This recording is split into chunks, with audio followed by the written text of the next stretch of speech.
ॐ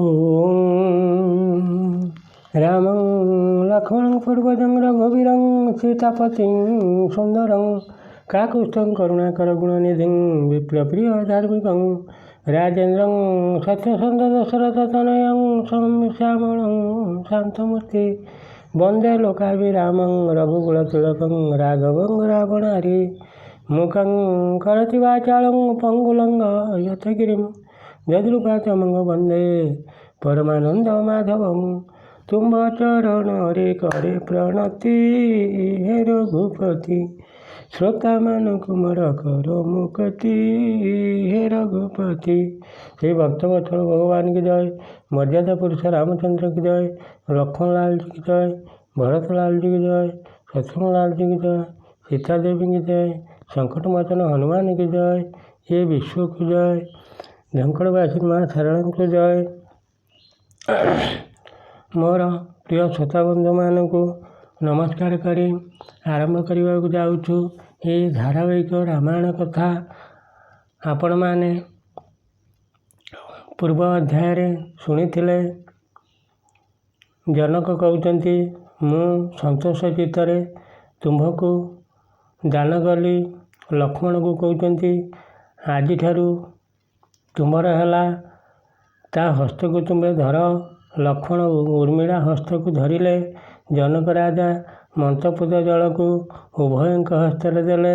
तापरे जनक राजा भरत को आनी पाखरे बसाई कहले हे भरत ये मोर कन्या मांडवी आज तुम्हर है मु संतोष चित्तरे दान कली ता हस्त को धर। भरत मांडवी हस्त को धरिले। राजा मंत्रपुत जल दे तापरे शत्रुघ्न को पाखरे बसाई कहले हे शत्रुघ्न ये मोर कन्या श्रुतकीर्ति आज तुम्हर है मु संतोष चित्तरे दान कली ताहा हस्त को धर। शत्रुघ्न श्रुतिकीर्ति हस्त को धरिले।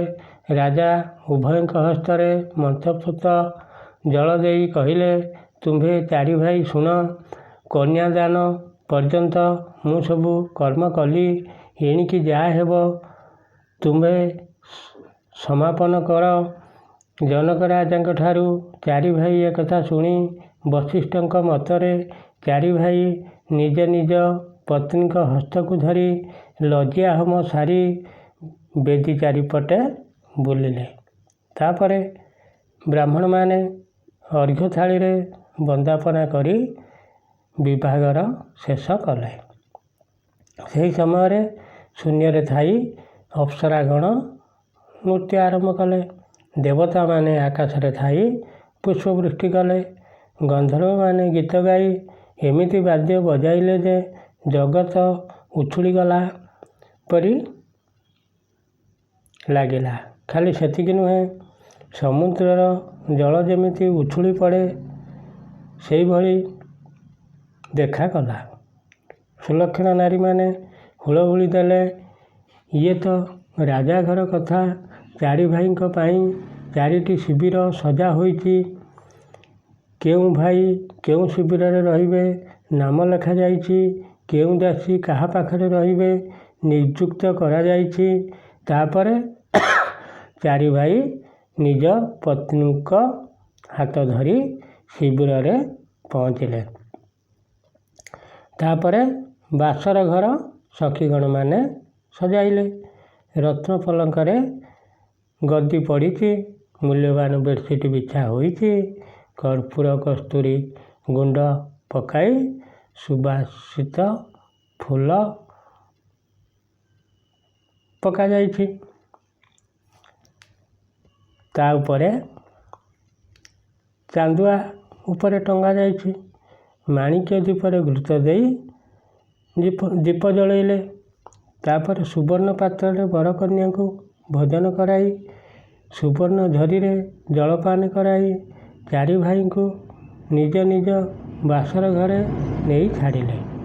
बासर घर सुसज्जित देखी आनंद होई जेजा जेजा बासर घरे रेस्ट नेले। तापरे दासी माने चारि भौणी को जी जार दासी ସେମାନଙ୍କୁ ପେଣ୍ଟିଂ ଆରମ୍ଭ କଲେ। ସୀତାଙ୍କର ମନମାୟା ଦାସୀ, ସେ ହେଲା ମୁଖ୍ୟ ଦାସୀ।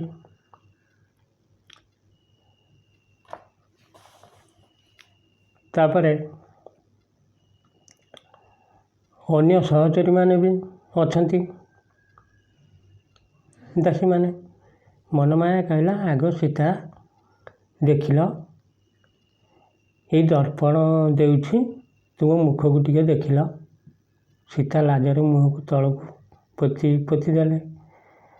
ଆଉ ଜଣେ ସଖୀ କହୁଛି, ଆଗ ସୀତା, ଚନ୍ଦ୍ରମୁଖୀ, ଲାଜ କାହିଁ କରୁଛ? ତୋ ମୁହଁରେ ତ କାନ୍ତ ମନ ଲାଖି ରହିଛି କି? ତୁ ଯାଇ ତାଙ୍କ ମନ ଖୁସି କର, ଯେମିତି ତୋ ମୁହଁଟା ତାଙ୍କ ଆଖିରେ ସବୁବେଳେ ଦେଖାଯାଉଥିବ। ସଖୀମାନେ ଏହିପରି ଇଙ୍ଗିତ କଥା କହୁଥାନ୍ତି। ସୀତା ନୀରବ ହୋଇ ତଳକୁ ମୁହଁ କରି ବସିଛନ୍ତି। ତାପରେ ମନମାୟା ସଖୀ ସୀତାଙ୍କ ହାତ ଧରି ଧୀରେ ଧୀରେ ବାସର ଘରକୁ। ସେହି ସମୟରେ ମଙ୍ଗଳବାଦ୍ୟ ସବୁ ବାଜୁଛି। ମନମାୟା ସଖୀ ସୀତାଙ୍କୁ ରାମଙ୍କ ପାଖରେ ନେଇ ପଲଙ୍କରେ ବସାଇ କହିଲା, ହସି କହୁଛି, ଶୁଣ ରଘୁନାଥ, ତୁମେ ତ କଳା, ଆମ ସୀତା କେମିତି ଦେଖାଯାଉଛି ଦେଖିଲ? ନୀଳମଣିରେ କାଞ୍ଚନ ଯୋଡ଼ିଲେ ଯେମିତି ଦେଖାଯିବ, ତୁମ ମିଳନଟା ସେଇଭଳି ଦେଖାଯିବ। ତୁମେ ତ ଖଣ୍ଡା ଧନୁଶର ସବୁବେଳେ ଧରି ଧରି ତୁମ ହାତଟା ବହୁତ ଟାଣ ହୋଇଯାଇଥିବ। ଇଏ ସୀତା ଭାରି ସୁନ୍ଦରୀ ତ, ଶିରିଷ ଫୁଲ ଭଳି କୋମଳ ଆଉ ନରମ। ଟିକେ ଭାବ ଭଙ୍ଗୀ ଧୀରେ ଧୀରେ ହାଲୁକା ଭାବରେ କରିବ। ଆମ ସୀତା ସୁକୁମାରୀକୁ ଯେମିତି କଷ୍ଟ ନ ହେବ।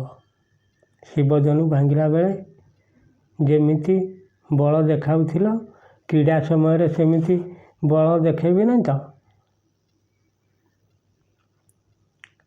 ତେଣୁ ଏତିକି କହି ମନମାୟା ସଖୀ ଫେରିଗଲା।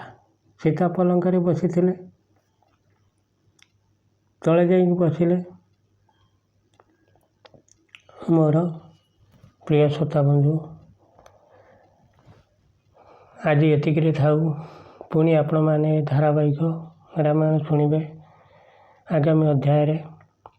ଏଣୁ ଆପଣମାନଙ୍କୁ ହାତ ଯୋଡ଼ି ନିବେଦନ କରୁଛି,